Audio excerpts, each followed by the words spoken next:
சொல்ல சொல்லுங்க.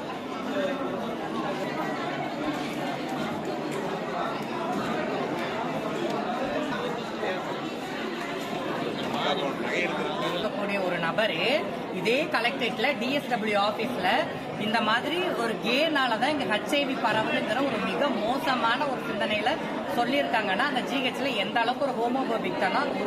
நான் என்ன கேட்கறேன் அப்படின்னா சிம்பிள் லாஜிக்கல் எனக்கு பிடிச்சிருக்குது நான் போட்டிருக்கேன். ஐம் நான் பைனரி பர்சன். ஸோ எனக்கு பிடிச்சிருக்கு போட்டிருக்கிறேன். இந்த ட்ரெஸ்ல ஏதாவது தப்பா இருக்குதா? இருங்க, இந்த ட்ரெஸ் ஆக்வர்டா இருக்குதா, தப்பா இருக்குதான்னு நான் கேட்கிறேன். சமுதாயத்துல கடவுளை வச்சு ஒடுக்கப்பட்ட மக்களை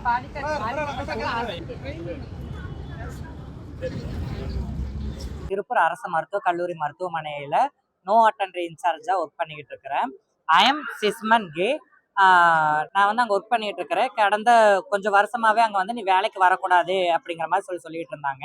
அந்த ஸ்ட்ரகிள் எல்லாம் தாண்டி அங்கே ஒர்க் பண்ணிட்டு இருக்கும்போது கடந்த 2025 12வது மாசத்துல வந்து நான் ஒர்க் போகல.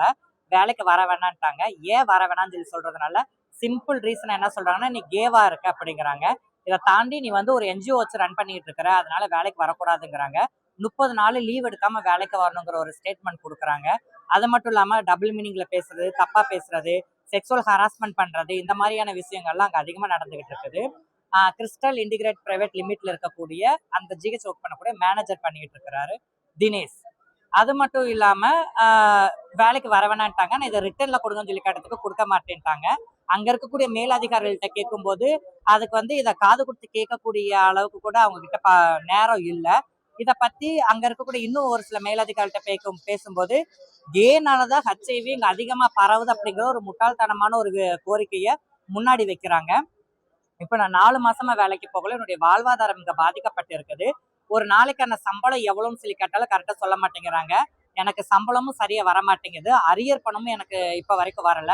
4 வருஷமா ஒர்க் பண்ணி 1 வருஷம் தான் எனக்கு அரியர் பணம் வந்திருக்குது.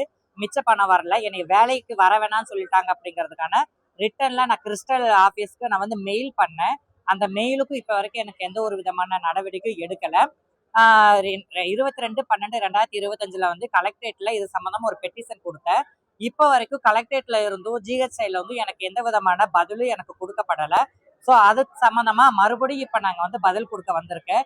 ஸோ இந்த விசாரணைய மறுபடியும் ஜிஹெச்சுக்கு இந்த பெட்டிஷன் அனுப்பாம ஒரு போலீஸ்க்கோ இல்ல சோசியல் வெல்ஃபேர் டிபார்ட்மெண்ட்டுக்கோ இந்த லெட்டரை ஃபார்வர்ட் பண்ணி இந்த பிரச்சனையை பத்தி விசாரிச்சு ஒரு நல்ல முடிவு பிளஸ் எனக்கான நியாயமும், இத்தனை நாள் என்னுடைய வேலைக்கு போகாம இருந்ததுக்காக அந்த நிறுவனத்துல இருந்து எனக்கு மன்னிப்பு கடிதமும் எனக்கு கொடுக்கணும். இது சம்பந்தமா மாவட்ட ஆட்சியரை வந்து நடவடிக்கை எடுக்கணும்னு சொல்லி நான் கேட்டுக்கிறேன். 1,26,00,000 மனங்களை வென்ற தந்தி டிவி யூடியூப் சேனல். தவிர்க்க முடியாத தம்ப்நெயில்ஸ், கலக்கலான கான்டென்ட்ஸ். நீங்களும் இந்த குடும்பத்தில் இணைய இப்பவே சப்ஸ்கிரைப் பண்ணுங்க. அசுரபலம் கொண்ட எங்கள் டிஜிட்டல் கரங்களில் உங்கள் விளம்பரங்களை சேர்க்க வாட்ஸ்அப் பண்ணுங்க. 8939888838. Email advttv@dttv.in.